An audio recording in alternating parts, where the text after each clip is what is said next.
प्रिय छात्रों, जैसा कि आप लोग आधुनिक इतिहास का जो टॉपिक पढ़ रहे हैं वो गवर्नर जनरल या वायसराय के संबंध में पढ़ रहे हैं और धीरे धीरे ये क्लास एक तरीके से एंडिंग की ओर बढ़ रहा है। एंडिंग का मतलब अब ये गवर्नर जनरल वाला टॉपिक समाप्ति की ओर बढ़ रहा है, क्योंकि शुरुआत से लेकर के बंगाल का जो प्रथम गवर्नर हुआ था वहाँ से रॉबर्ट क्लाइव से लेकर के हमने एक तरीके से सी राजगोपालाचारी तक ईयर वाइज इनके समय में कौन कौन सी घटनाएं घटी या इनके समय में कौन कौन सा महत्वपूर्ण कार्य हुआ, इसकी पूरी चर्चा हमने आप लोगों के सामने पूरा क्लास आप लोगों को प्रोवाइड करा दिया है।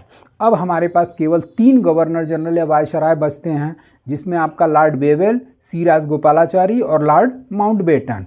तो इन्हीं तीनों के बारे में आज गवर्नर जनरल का एक तरीके से लास्ट चैप्टर है और इसके बाद से गवर्नर जनरल जब समाप्त होगा तब उसके बाद से आधुनिक इतिहास में स्वतंत्रता आंदोलन शुरू किया जाएगा और उसी स्वतंत्रता आंदोलन में आपके स्वतंत्रता आंदोलन को या भारतीय स्वतंत्रता आंदोलन को 3 चरणों में विभाजित किया जाएगा, जिसमें आपका प्रथम चरण होगा, द्वितीय चरण होगा और तीसरा चरण होगा। प्रथम चरण को उदारवादी के नाम से जाना जाता है, द्वितीय चरण को उग्रवादी के नाम से जाना जाता है और तीसरा चरण जो है उसे गांधी युग के नाम से जाना जाता है। तो गवर्नर जनरल का टॉपिक समाप्त होने के बाद हम आप लोगों के सामने जो मॉडर्न हिस्ट्री का जो टॉपिक लेकर के आएंगे वो स्वतंत्रता आंदोलन के रूप में शामिल होगा।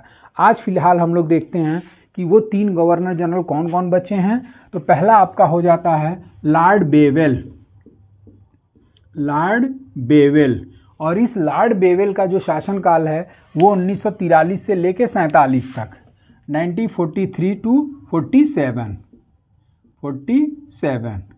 और ये 1943 से 47 तक अपने पद पर आसीन रहा। और इसके शासनकाल में आपका जो इम्पोर्टेंट घटना घटी वो था आपका 23 मार्च 1946, 23 मार्च 1946। और इसी 23 मार्च 1946 को कैबिनेट मिशन भारत आया।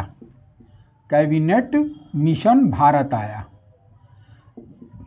ये जो कैबिनेट मिशन भारत आया था, इस कैबिनेट मिशन के संबंध में हमने पॉलिटी में स्टार्टिंग में ही वीडियो आप लोगों के सामने प्रोवाइड करा दिया हूँ कि कैबिनेट मिशन में कितने सदस्य शामिल थे, कौन कौन शामिल थे और इस कैबिनेट मिशन का उद्देश्य क्या था। ये आप लोग पॉलिटी के क्लास में इसको कवरअप कर सकते हैं। तो जब 1946 में कैबिनेट मिशन भारत आया तो उस समय ब्रिटेन के प्रधानमंत्री हुआ करते थे क्लीमेंट एटली, और उसी क्लीमेंट एटली या ब्रिटिश सरकार के द्वारा कैबिनेट मिशन 1946 में भेजा गया। अब जब कैबिनेट मिशन आया तो इस कैबिनेट मिशन का बहिष्कार हुआ था, और बहिष्कार किसने किया था? तो बहिष्कार करने वाली पार्टी थी आपका मुस्लिम लीग। और इसी लॉर्ड बेवेल के शासनकाल में कैबिनेट मिशन 1946 में आया, जिसका बहिष्कार मुस्लिम लीग के द्वारा किया गया। और इस कैबिनेट मिशन में कितने सदस्य शामिल थे? तो 3 सदस्य शामिल थे। अब इस कैबिनेट मिशन को मैं बार बार कह रहा हूं कि अगर कैबिनेट मिशन को विस्तार पूर्वक पढ़ना है तो आप हमारी पॉलिटी का क्लास ज्वाइन कर सकते हैं। उसके बाद से इसके शासनकाल में जो दूसरा काम हुआ वो था आपका 2 सितंबर 1946, 2 सितंबर 1946। और इसी लॉर्ड बेवेल के शासनकाल में 2 सितंबर 1946 को नेहरू के द्वारा अंतरिम सरकार का गठन किया गया। नेहरू द्वारा अंतरिम सरकार का गठन, अंतरिम का मतलब होता है टेम्पररी। चूँकि जब आपका क्लीमेंट एटली प्रधानमंत्री बना तो इन्होंने ये वादा किया था कि जून 1948 के पहले आपको भारत को हम आज़ाद कर देंगे या भारत की सत्ता हस्तांतरित कर दी जाएगी। तो जब इस तरीके से क्लीमेंट एटली ने घोषणा किया तब जाकर के 2 सितंबर 1946 को पंडित जवाहरलाल नेहरू के नेतृत्व में भारत में एक टेम्पररी सरकार की स्थापना या गठन कर दी गई, जिसे अंतरिम सरकार के रूप में जाना गया। उसके बाद आपका अगला जो गवर्नर जनरल हुआ, और जब इन्होंने क्लीमेंट एटली ने घोषणा कर दिया इसी बेवेल के शासनकाल में, तब जाकर के आपका अगला गवर्नर जनरल नियुक्त कर दिया गया आपका लॉर्ड माउंटबेटन। और ये जो लॉर्ड माउंटबेटन थे, ये लॉर्ड माउंटबेटन का जो काल है 1947 से लेकर के आपका 1948 तक है। मात्र 6 महीना साल भर ही ये अपने पद पर बने रहे, क्योंकि अब इसके बाद से आपके governor general, British governor general को हटा करके भारतीय गवर्नर जनरल की नियुक्ति की गई थी। तो अब लॉर्ड माउंटबेटन के संबंध में ये पॉइंट निकलता है कि स्वतंत्र भारत का प्रथम गवर्नर जनरल, स्वतंत्र भारत का प्रथम गवर्नर जनरल, और इसी के समय में आपका स्वतंत्रता अधिनियम 1947 पारित हुआ था, और इसी स्वतंत्रता अधिनियम के अंतर्गत वायसराय की जगह पे आपका गवर्नर जनरल पद का उदय किया गया। अब इसी लॉर्ड माउंटबेटन ने भारत विभाजन योजना प्रस्तुत किया, भारत विभाजन योजना प्रस्तुत। अब जब इसने भारत विभाजन योजना प्रस्तुत किया तो इसी से भारत से ही एक अलग राष्ट्र पाकिस्तान का उदय हुआ। इसका डेट भी पूछता है कि इसने भारत विभाजन योजना कब प्रस्तुत किया, तो इसका आंसर हो जाता है 3 जून 1947।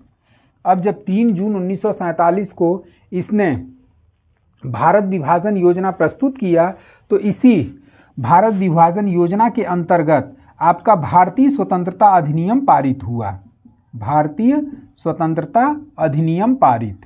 और ये भारतीय स्वतंत्रता अधिनियम किस वर्ष पारित हुआ था, तो ये पारित हुआ था 1947 में ही। और उसकी डेट क्या थी, तो इसकी डेट थी 4 जुलाई 1947। और 4 जुलाई 1947 को लॉर्ड माउंटबेटन के द्वारा भारत विभाजन योजना के परिणाम स्वरूप भारतीय स्वतंत्रता अधिनियम 4 जुलाई 1947 को पारित कर दिया गया। और इसे स्वीकार कब किया गया, तो ब्रिटिश सरकार ने इसे स्वीकार किया था 18 जुलाई 1947 को, 18 जुलाई 1947 को इसे स्वीकार कर लिया। अब जब स्वीकार कर लिया तब जाकर के भारत से एक अलग राष्ट्र पाकिस्तान का उदय हुआ, और 14 अगस्त 1947 को पाकिस्तान आज़ाद हुआ, और 15 अगस्त 1947 को भारत स्वतंत्र हुआ। जब भारत स्वतंत्र हुआ तो इसी पंडित जवाहरलाल नेहरू को इसी लॉर्ड माउंटबेटन के द्वारा प्रधानमंत्री पद की शपथ दिलाई गई। एक क्वेश्चन आपके एग्जाम्स में आ भी चुका है कि जब जवाहरलाल नेहरू स्वतंत्रता के समय पहले प्रधानमंत्री नियुक्त हुए तो उन्हें प्रधानमंत्री पद की शपथ किसने दिलाया, तो ऑप्शन में राष्ट्रपति हो गया, उसके बाद से मुख्य न्यायाधीश हो गया, गवर्नर जनरल हो गया, और इनमें से कोई नहीं। तो उस समय चूंकि राष्ट्रपति पद का उदय नहीं हुआ था तो राष्ट्रपति पद के स्थान पे कौन सा पद काम करता था, तो गवर्नर जनरल का पद काम करता था। और उस समय स्वतंत्र भारत का पहला गवर्नर जनरल कौन था, तो लॉर्ड माउंटबेटन। और इसी लॉर्ड माउंटबेटन के द्वारा प्रधानमंत्री जवाहरलाल नेहरू को शपथ दिलाया गया था। अब जब ये हो गया तब इसके बाद भारत आज़ाद हो गया, तो आज़ादी के बाद सी राजगोपालाचारी, चक्रवर्ती राजगोपालाचारी ये गवर्नर जनरल बने, और इनका जो कार्यकाल है वो 1948 से लेकर के 50 तक, 1948 से 50 तक।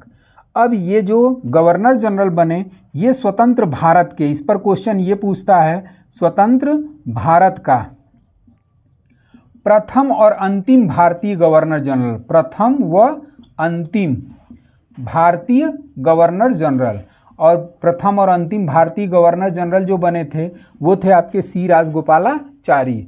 और इसी सी राजगोपालाचारी के शासनकाल में आपका संविधान सभा की अंतिम बैठक हुई थी, और संविधान सभा की अंतिम बैठक आपका 24 जनवरी 1950 को संपन्न हुई थी। और इसी दिन गवर्नर जनरल के पद को समाप्त करके राष्ट्रपति पद का उदय किया गया, जिसमें भारत के प्रथम राष्ट्रपति हुए थे डॉक्टर राजेंद्र प्रसाद। और 26 जनवरी 1950 को भारतीय संविधान पूर्ण रूप से लागू हो गया। अब इस तरीके से प्रिय छात्रों आज पूरा गवर्नर जनरल का टॉपिक स्टेप बाय स्टेप, एक भी मैंने गवर्नर जनरल को इसमें छोड़ा नहीं हूँ। अब इस पे जो गवर्नर जनरल से रिलेटेड क्वेश्चन आपके एग्जाम्स में आते हैं वो मैं आपको अलग से वीडियो प्रोवाइड कराऊंगा कि बंगाल का प्रथम गवर्नर कौन हुआ, बंगाल का प्रथम गवर्नर जनरल कौन हुआ, उसके बाद से बंगाल का अंतिम गवर्नर कौन हुआ, बंगाल के बाद से फिर आपका आ जाता है भारत का प्रथम गवर्नर जनरल कौन हुआ, उसके बाद से भारत का प्रथम वायसराय कौन हुआ। तो इस तरीके से 5-7 क्वेश्चन आपके एग्जाम्स में आते हैं जिसमें बच्चे हमेशा कंफ्यूज में रहते हैं। और इस चीज़ को मैं आपको अपने क्लास में क्लियर कराऊंगा कि किस किस अधिनियम के अंतर्गत इनको गवर्नर जनरल के परिणाम स्वरूप वायसराय का पद दिया गया। तो इसको मैं अगले वीडियो में प्रोवाइड कराऊंगा। उसके बाद से फिर मैं आप लोगों के सामने स्वतंत्रता आंदोलन शुरू करूंगा। तो आज के लिए बस इतना ही। Thank you so much.